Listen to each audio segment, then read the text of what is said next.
Hello, hi guys! Magandang hapon sa inyo lahat. This is Shin Rodriguez from Masagari Channel, a faith healer o Zamata reader. So ngayong hapon, natatigan natin ang sabihin ng ating mga gabay. This is special gabay for the month of January 16 hanggang January 22 for the sign of Sagittarius. So Sagi, welcome to my channel. Ano kayang messages, advices, and spirit guides ang ating masasaga for today's video? Kanino naman kayang energy o kaganapan sa buhay ng Sagittarius ang ating mga hagilap? So guys, this reading is a general reading namang hindi lahat makaka-resonate. Kunin lamang po makaka-relate sa inyo and comment down below kung kaninong energy ang ating nasagap. And of course, don't forget to like and subscribe my channel and hit notification bell for more videos update. Orkas, maraming salamat po sa mga walang sawang pagsuporta sa aking channel, lalo na hindi nag-skip ng ads. Naway pagpalain kayo na Diyos at may kapal, siksik-liglig na gumapa ang biyayang manumbalik sa inyo. And of course, umpisahan na natin ang laban for the sign of Sagittarius. Angel Spirit Messages, give me an information. Ano kayang messages, advices, at spirit guides ang ating masasagot for today's video? Kanino ba kayang energy? At kanino kayang masasagot ng kwento na to? There's a Queen of Swords. So there's a bigger pictures. Kumaga, parang malayo pa lang tanaw na tanaw mo na yung magiging eksena. Parang ganon, no? Masyadong matalis ang intuitions mo dito. At the same time, there's an 8 of Wands. So there's a fast communication and fast movement, no? May parating na pagbabago dito. There's a trouble. No? Let's see what is additional messages. And there's a magician. So there's a manifestation. May mga bagay na unti-unti ka na unti-unti mo na ma-manifest or unti-unti mo na tutupad. At kumbaga there's a power, no? Or there's a power. So let's see. So there's a King of Swords. So there's an information dito na there's a truth reveal. May mga bagay na parang nalalaman mo, no? Or matutuklasan mo na, or parang magiging matalino ka sa pagdidesisyon dito. Pero kasi meron dito, kumbaga sinasabi din dito na kailangan mo putulin yung mga bagay na alam mong hindi na nag-serve sa'yo. Parang ganun siya, guys. Additional messages. Pero kasi there's an high priestess, so there's an intuitions. Kumbaga tala sa mga intuitions mo dito, there's an hidden agenda or hidden enemies, no? Mag-ingat. Additional, there's a star card, so there's a wish fulfillment. May mga bagay din dito na unti-unti mo nang matutupad, no? There's a hope, miracles, and of course, the information na magdadala sa iyo ng success for healing. So let's see what is the Queen of Swords. So there's a Four of Pentacles, so there's information na kumbaga, unti-unti ka nang, parang nakikita mo na kailangan mo mag-save or something, kailangan mo magtipid or kailangan mo kumbaga, protection namin yung pinaghirapan mo. Parang gano'n. Kumbaga, nagkakaroon ka na ng gut feelings or something, vibration na you need to, to be kuripot. Gano'n.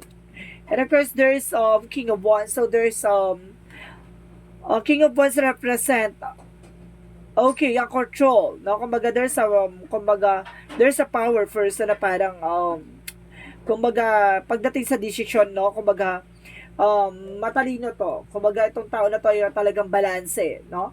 And the 8 of Wands is a trouble, so maaaring nga magkakaroon ka ng trouble dito. Kumbaga, magkakaroon ka ng matalinong desisyon sa kumbaga, it's either baka magdesisyon ka mag-ibang bansa or magkaroon ng trouble, no? So, let's see what is a magician. The word card. So, see? Meron talagang trouble. Ibig sabihin that there's a double clarification na may trouble ka talaga. There's the word card represent a success, and because there's a magician for a power. So, there's a information na maaaring, kumbaga pinangarap mo lang na makapag-ibang bansa. This is the moment na makakaalis ka na. So, let's see what is a King of Swords. So, there is a Hermit card. So, there's a soul searching. Kumbaga, unti-unti mo na natutuklas about sa spirituality mo. Kumbaga, alam mo na kung ano yung nagbibigay toxic sa'yo or nagbibigay ng negativity sa'yo. Kumbaga, alam mo na kung saan ka hihinto or alam mo na kung saan ka titigil o alam mo na kung ano yung tatanggalin mo sa buhay mo. Parang gano'n. There's a 2 of Wands, so there's a choices. Kumbaga, alam mo sa sarili mo kung ano yung pipiliin mo, kung ano yung magiging decision mo. Kumbaga, there's a lighter side of situation. Kumbaga, tinitignan mo na yung magiging possibilities or there's a hidden agenda. Kumbaga, tinitignan mo yung something, kumbaga, yung cause and effect na situation. So, there's a Knight of Wands. So, there's a final push. May mga bagay dito na kailangan mong pagtiyagaan. Kasi unti-unti na matatutupad with the star card. So, there's a perseverance na kailangan lang talaga magtiyaga, kumalma. Now, there's a success coming your way. So, let's see what is the Queen of Swords and the Four of Pentacles. So, there's a Three of Pentacles. So, there's a celebration. So, some of you, kumbaga, dahil sa pagiging matalino at pagiging wais mo dito, kumbaga magsasucess ka at magkakaroon ka ng celebration. So let's see what is the Eight of Wands and the King of Wands. So there's a Page of Cups, no? Makinig ka sa intuitions mo, makinig ka sa gut feeling mo, 'di ba? Kumbaga makinig ka sa inner voice mo, yung mga bagay-bagay na yung magiging decision mo, kumbaga alam mong paninindigan mo. So let's see what is the Magician and the World card represent the Seven of Pentacles. So ito yung matagal mo nang hinintay. No, there's a harvest time, so there's a waiting for result, no? Ito hinihintay mo resulta, maaaring makuha mo na. And there's a Empress card, so there's a revert, no? Maaaring, kumbaga matuklasan mo na kapag, kumbaga magbabago ng buhay mo, or kumbaga magkakaroon ka na ng renewal dito. Oh, so let's see, what is the High Priestess and the Two of Wands? So there's a Seven of Wands, so there's a protections, no? Protection mo yung grounds mo, protection mo yung sarili mo sa laban sa mga taong nasa paligid mo, kasi marami ka napapalibutan ka ng mga inggitera, ambisyosa, no? Kumbaga, para sinasabi dito na titignan mo yung magiging situation mo, no? Kung ano magiging cause and effect, alam mo dapat yung sarili mo, kung ano yung magiging grounds, and of course, alam mo dapat sa sarili mo kung saan ka lulugar, parang ganon. So let's see what is the Star card and the Nine of Wands. So there's a Hierophant. So there's a lesson learned. May mga bagay na dapat ka na natutunan, no? At there's an education na dapat mong nalaman. At dapat mong kumbaga pinag-aralan. No? Kumbaga lahat ng mga pinagdaanan mong paghihirap at sakripisyo, kumbaga magkakaroon ng healing and hope. And of course, there's a perseverance for success. And the Hierophant is that education that brings you a success. And what is the outcome is the Page of Wands. So there's a good news. The new fresh ideas and new plans. And of course, there's Two of Swords. So there's a decision. So kailangan mo na mag-decision dito. So let's see about naman sa career. Sa career is the Lover. So there's a partnership. So some of you may tutulong sa'yo dito. It's either parehas kayo ng person mo maaari mga ibang bansa, or either na kumbaga magtayo ng negosyo, or may travel kayo. There's a Seven of Swords. There's a sneakiness. Mag-ingat ha, kasi pagdating sa career, baka mayroong magsabotahe sa inyo. Mayroong manloko sa inyo. And the Ace of Wands is a new beginning. Magdadala sa inyo ng bagong simula to. Kumbaga maging aware ka, kaya baka magkaroon ng love scam din dito, no? About naman sa relationship. So, there's a Six of Swords by transition. Makakaalis ka na sa situation pagdating sa love. Kumbaga, makakaroon ng wedding and engagement dito by celebration. And I guess there's a Nine of Pentacles, there's a blossoming abundance. So, ibig sabihin dito, maaaring naloko ka na from your past relationship. So, this is the moment na ikakasal ka na, maaaring magkaroon ka ng bagong relasyon na magdadala sa'yo ng success with a financial windfall. Pagdating naman sa health, there's a Ten of Swords. Maraming nananakit sa katawan mo, no? You are being mature na. So, ibig sabihin, marami na kumbaga, marami ka nang nananakit sa mga katawan mo, sa likod mo, sa dibdib mo, sa braso mo, sa binti mo. Kumbaga, parang it's either, kumbaga, may rayuma ka dito, or either, kumbaga, there's information na parang sa ugat to, no? Parang, kumbaga, pasma. Parang nasa-sense ko, there's a pasmang, it's either pasmang gutom or pasmang pagod. Parang ganun siya, guys. So, let's see what is the magical fairy messages. For magical fairy messages, give me an information.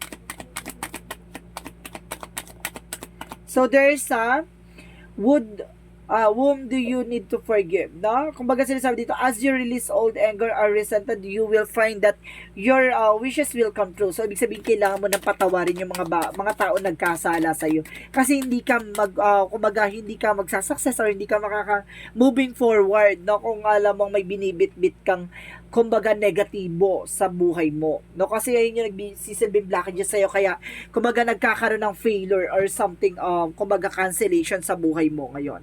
So let's see what is a magical, what is a Yin and Yang Oracle card.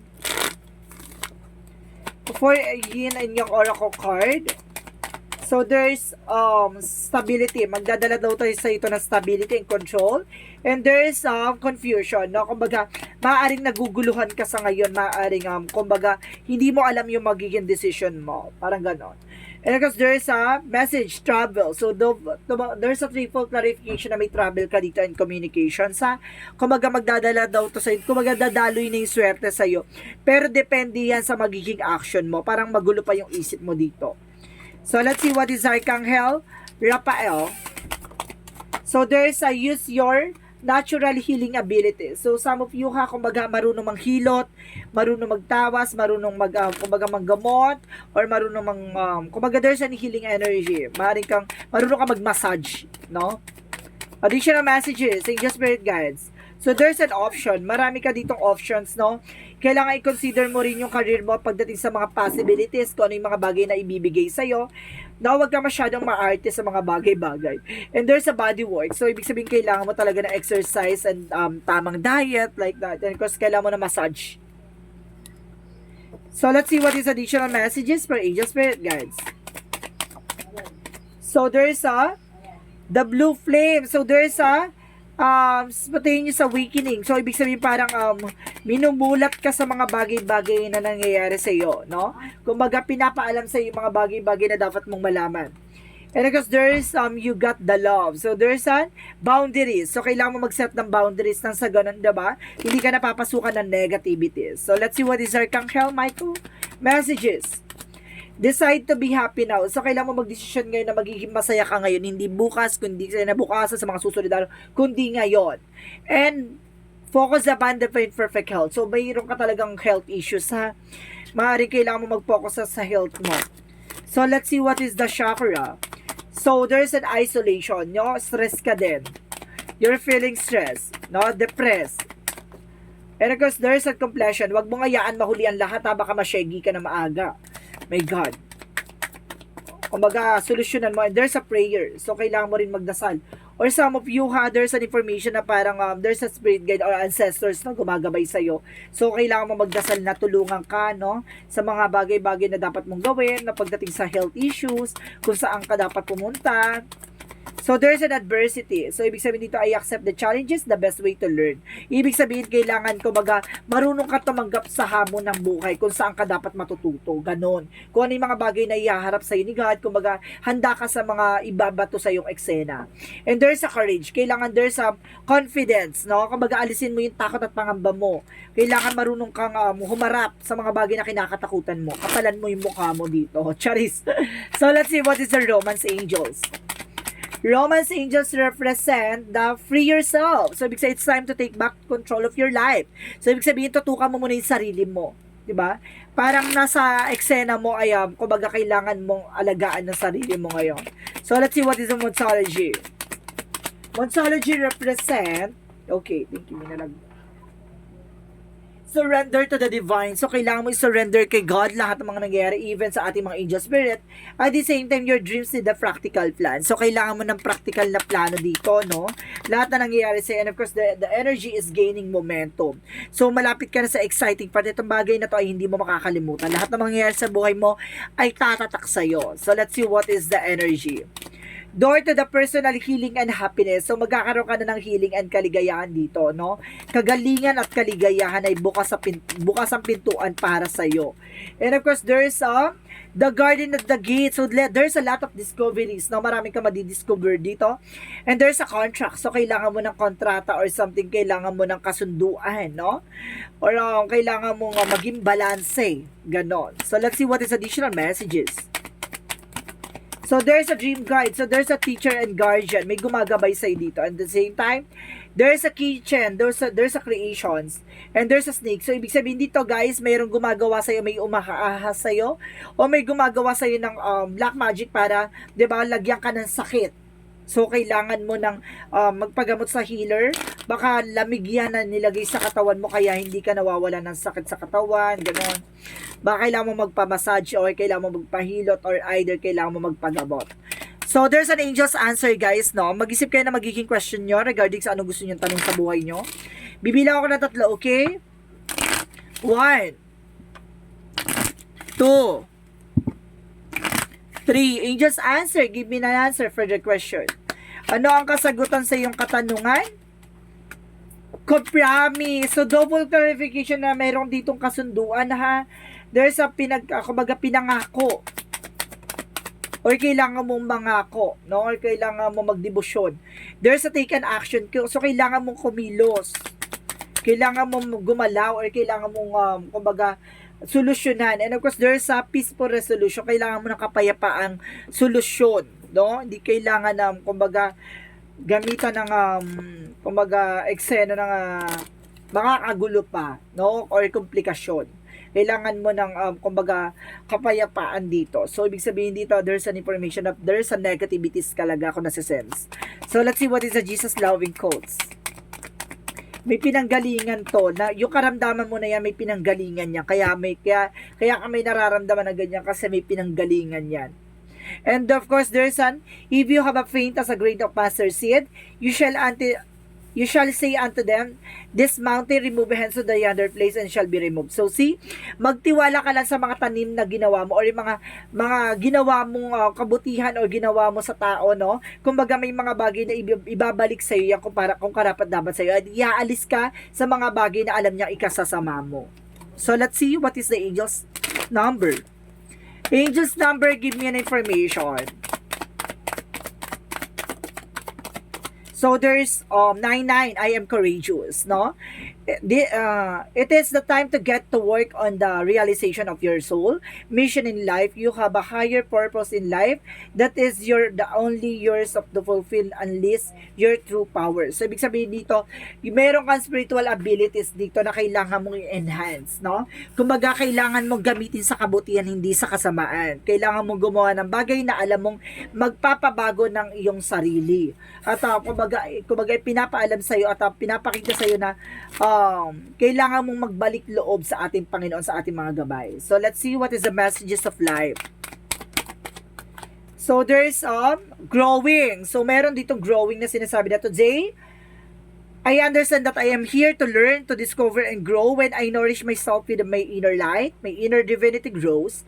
When I study the message that life brings me, I am improved in the eyes of God. When I strike a balance between the material and spiritual worlds, I am freed of my inner conflicts. In this way, I grow my own soul. Ibig sabihin dito, pinalakas ka, pinatibay ka, pinalawak ang iyong kaalaman, pinalawak ka ng karanasan, at pinalawak ka ng panahon at mga pagkakataon na naranasan mo. So, ibig sabihin dito, marami kang nadiskubre sa sarili mo, marami kang nalaman, marami sa iyong pinaalam, marami kang marami kang nalaman na impormasyon na magdadala sa iyo ng growth and expansion. So ibig sabihin dito, may mga bagay lang talaga na kumbaga pinapakita sa iyo ng ating Panginoon na lahat ng mga bagay ay magbabago, no? Depende na lang sa iyo kung paano mo sisimulan ang pagbabago. So let's see. This is special gabay for the month of January 16 hanggang January 22 for the sign of Sagittarius. So Sagi, maraming salamat for your wonderful reading. So once again, this is Chin Rodriguez from my Sagari channel, a faith healer, also mata reader. And this reading is a general reading lamang, hindi lahat makaka-resonate. Kunin lamang po ang makaka-relate sa inyo and comment down below kung kaninong energy ang ating nasagap. And of course, don't forget to like and subscribe my channel and hit notification bell for more videos update. And of course, maraming salamat po sa mga walang sawang pagsuporta sa aking channel, lalo na hindi nag-escape ng ads. Naway pagpalain kayo ng Diyos at may kapal, siksik, liglig na gumapong biyay manubalik sa inyo. And of course, maraming salamat and see you in the next video. Bye-bye and babush!